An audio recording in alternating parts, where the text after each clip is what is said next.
उसकी देखरेख और व्यवस्था में हिंदू पंडित पुजारियों को घुसेड़ करके उसको भी कब्जाने की इनकी घिनौनी साजिश चल रही है, जिसकी मैं घोर निंदा करता हूं। और साथ ही साथ जो सामाजिक भेदभाव के बिना पर आज भारतीय जनता पार्टी बड़े पैमाने पर एससी एसटी ओबीसी के नौजवानों की हत्या, बहन बेटियों को बलात्कार का शिकार बनाया जाना, न्याय देना दूर एफआईआर के नाम पर डांट के भगा देना, इस गुंडागर्दी को खत्म करने के लिए अपनी जनता पार्टी ने कमर कसी है। और इसीलिए विस्तार करते हुए आज बिहार में प्रदेश संगठन की घोषणा की है, जिससे कि आने वाले समय में बीजेपी को सत्ता से बाहर का रास्ता दिखाया जा सके। इसके साथ ही साथ आज देश बेचने वाले लोग भारत को विश्व गुरु बनाने का सपना दिखा रहे हैं। जैसा कि अवगत है, मोदी जब से प्रधानमंत्री बने हैं, मोदी जी के प्रधानमंत्री बनते ही देश को बेचने की तैयारी हो चुकी।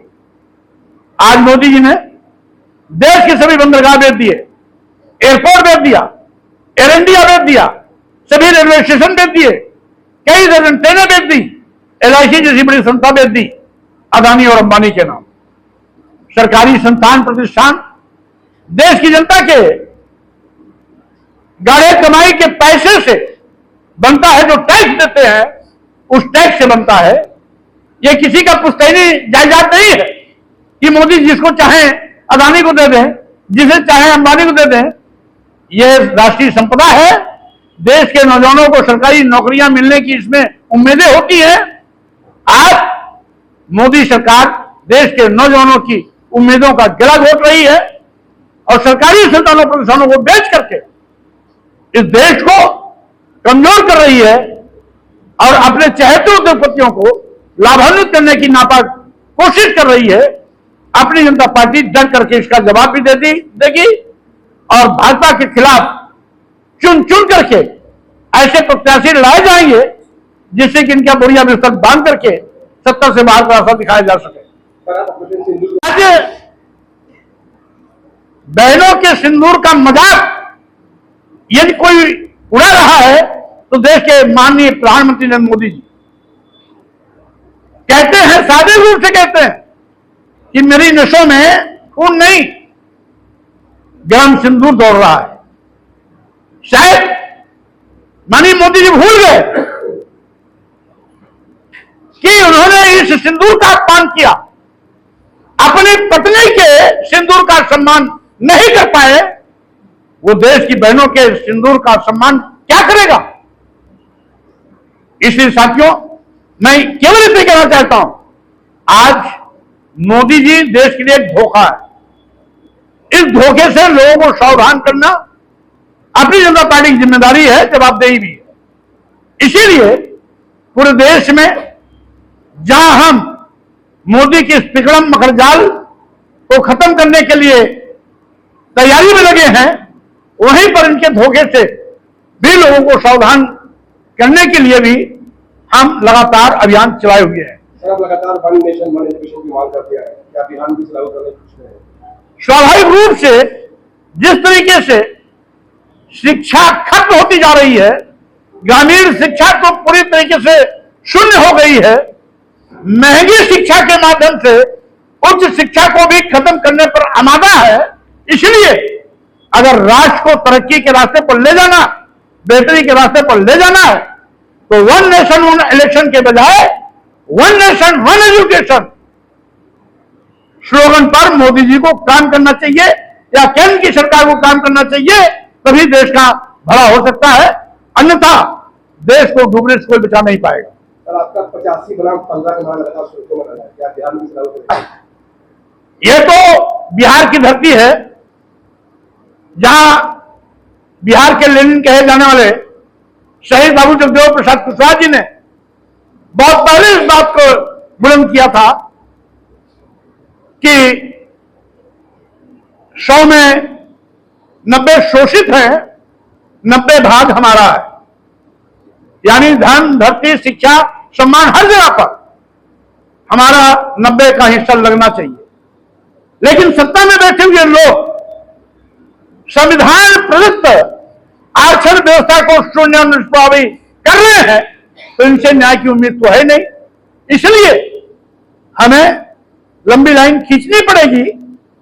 जो शहीद बाबू जगदेव कुशवाहा जी ने बहुत पहले यहां पर नारा दिया था, उस नारे के आधार पर समाज को खड़ा करने के लिए अपनी जनता पार्टी यहां पर कदम रखी है, संगठन का गठन भी किया है और उम्मीद करते हैं कि यह 90 दशक का फार्मूला आगे जरूर चलेगा। आमोद पासवान जी को राष्ट्रीय सचिव के साथ साथ बिहार प्रदेश का प्रभारी बनाया गया है। वहीं पर बक्सर के रहने वाले श्री दिनेश कुमार मौर्य जी को प्रदेश अध्यक्ष की जिम्मेदारी सौंपी गई है और अब प्रदेश अध्यक्ष दिनेश कुमार मौर्य एवं बिहार प्रदेश प्रभारी भाई आमोद पासवान मिलकर के बिहार के संगठन को बनाने का काम करेंगे। आज पहली बैठक है, कल बक्सर में हमने बैठक कार्यकर्ताओं की आज गया में की और आज के बाद से अब ये दोनों जिम्मेदारी बिहार के सभी जनपदों में संगठन का विस्तार भी करेंगे। किसको कहां लड़ाना है,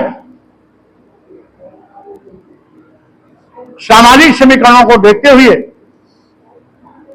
हर विधानसभा से 2-3 प्रत्याशियों के नाम भी देंगे, जिसमें अंतिम रूप से राष्ट्रीय कार्य समिति उस पर फैसला लेगी।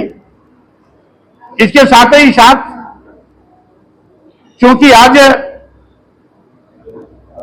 बिहार प्रदेश के साथ साथ पूरे देश में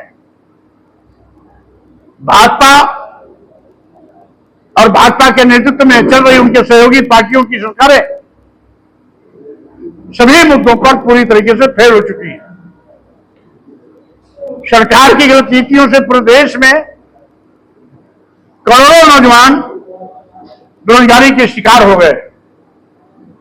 सरकार की गलत नीतियों से सरकारी भर्ती बंद हो चुकी है। Graduate, post graduate, BTech, BBA, MBA किए लड़के आज आउटसोर्सिंग पर 8,000, 10,000, 12,000 की नौकरी करने के लिए मजबूर हैं। जो मोदी सरकार इसके जिम्मेदार है कि देश के करोड़ों नौजवान को बेरोजगार बनाकर लाचार की जिंदगी जीने के लिए मजबूर कर रहा है। वहीं पर महंगाई आसमान पर है, जिससे आम लोगों का जीवन दूभर हो गया है। और गरीबी कारण तो यह है कि 140 करोड़ की आबादी में 80 करोड़ लोगों की जिंदगी 5 किलो 10 किलो चावल पे आके अटक गई। यानी जिस देश में 80 करोड़ लोग अपनी जिंदगी 5 किलो 10 किलो चावल पर गुजारने के लिए मजबूर है, वो अपने बेटे बेटी को विश्वविद्यालय में पढ़ाने का, डॉक्टर, इंजीनियर, प्रोफेसर, एडवोकेट बनाने का, आईएएस, आईपीएस, पीसीएस, पीसीएसजे या वैज्ञानिक बनाने का सपना कभी देख नहीं सकते हैं। यानी विश्व गुरु बनाने का लॉलीपॉप देने वाले माननीय प्रधानमंत्री नरेंद्र मोदी जी इस देश को कंगाल बना रहे हैं, गरीब बना रहे हैं, लाचार बना रहे हैं, बेरोजगारों की एक लंबी फौज खड़ी कर रहे हैं। वहीं पर किसान 3.5 साल से दिल्ली शंभू बॉर्डर पर अपने उत्पाद का न्यूनतम समर्थन मूल्य की मांग को लेकर धरने पर बैठा है। लाभकारी मूल्य देने का वादा करने वाली भाजपा सरकार आज तक तो लाभकारी मूल्य दिया नहीं, न्यूनतम समर्थन मूल्य की घोषणा भी नहीं कर रही है। किसानों के साथ भेदभाव हो रहा है। आज ग्रामीण शिक्षा खत्म की जा रही है। ग्रामीण शिक्षा केवल मिड डे मील का केंद्र बन के रह गया है, पढ़ाई से कोई नाता नहीं रह गया। शिक्षा महंगी करके गांव के लोगों को उच्च शिक्षा से वंचित करने की साजिश की जा रही है। जाति के आधार पर एससी, एसटी, ओबीसी समाज के लोगों के साथ भेदभाव किया जा रहा है। यहां तक कि संविधान प्रदत्त आरक्षण जो एससी, एसटी, ओबीसी को मिला था उसे शून्य और इसको हावी कर दिया जा रहा है। इसके साथ ही साथ बेतहाशा जनजातीय अत्याचार की घटनाएं बढ़ी। अभी कल मैं बक्सर में था, एक दो घटित घटना स्थल पर मैं गया भी था, परिवारजनों से मिलने, शोक संवेदना व्यक्त करने। वहां पता लगा 3 दिन के अंदर बक्सर में ही लगभग 7 हत्याएं हो चुकी हैं। ये हाल वहां पर, यानी पूरा देश आज जंगलराज बन गया।